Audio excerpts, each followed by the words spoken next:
Title అయితే దెయ్యం ఇవన్నీ ఉన్నాయి. సినిమాలో దెయ్యం ఉందా, దెయ్యం ఉందని మేము అనుకోవాలా? అంటే కొన్ని సినిమాలు చూసినప్పుడు ఇన్స్పైర్ అయిపోయి అలా మనం సినిమాలు తీయాలనేసి కొన్ని టచ్ చేస్తుంటాం.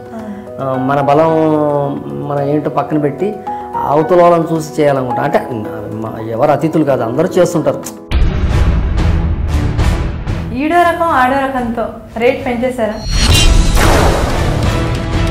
నేను సినిమా ప్యాషనేట్. నేను నాకు ఎప్పుడు నాకు ఇంత ఇస్తే చేస్తాను, అంత ఇస్తే చేస్తానన్న పద్ధతిలో నేను ఎప్పుడు మాట్లాడను. సో రష్ చూసేటప్పుడు కూడా అలాగే చూస్తాను. నా సినిమా నాకు గొప్పగా పీకేసానని చూడను.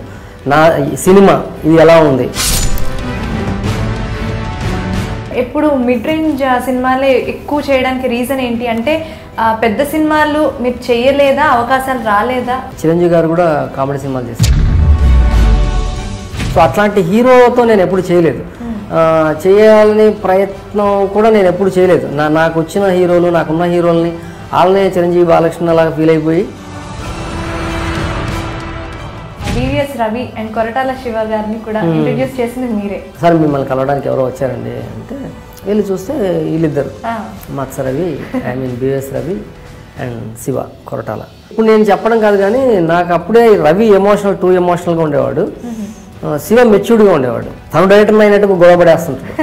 లేదు ఇంతే, అసలు అలా ఉండాల్సిందే అంటాడు. అదేంటి ఒక డైరెక్టర్కి వాడుకు ఒక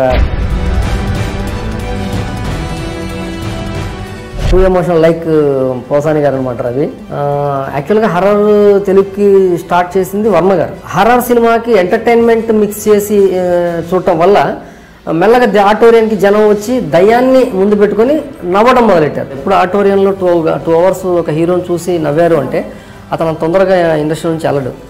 ఏదో అంటే స్వయంకృతం అయితే తప్ప. ఎన్టీఆర్ గారు ఒకసారి స్టేజ్ పైన అన్నారు, ఈవి గారు స్టేజ్ పైన, ఈయన జూనియర్ రాఘవేంద్రరావు అని. అవన్నీ సంతోషాన్ని ఇస్తాయి. బట్ నేను వెంటనే రాఘవేంద్రరావు గారు లాగా ఫీల్ అయిపోయి నేను అట్లాంటి మైండ్ సెట్ ఉండదు నాకు అసలు. అంటే నేను ఓపెన్గా చెబుతున్నాను కానీ వాస్తవంగా అది ఉంటుంది అనుకుంటాను. సో ఇవన్నిటినీ బ్రేక్ చేసి ఆడించేది కామెడీ.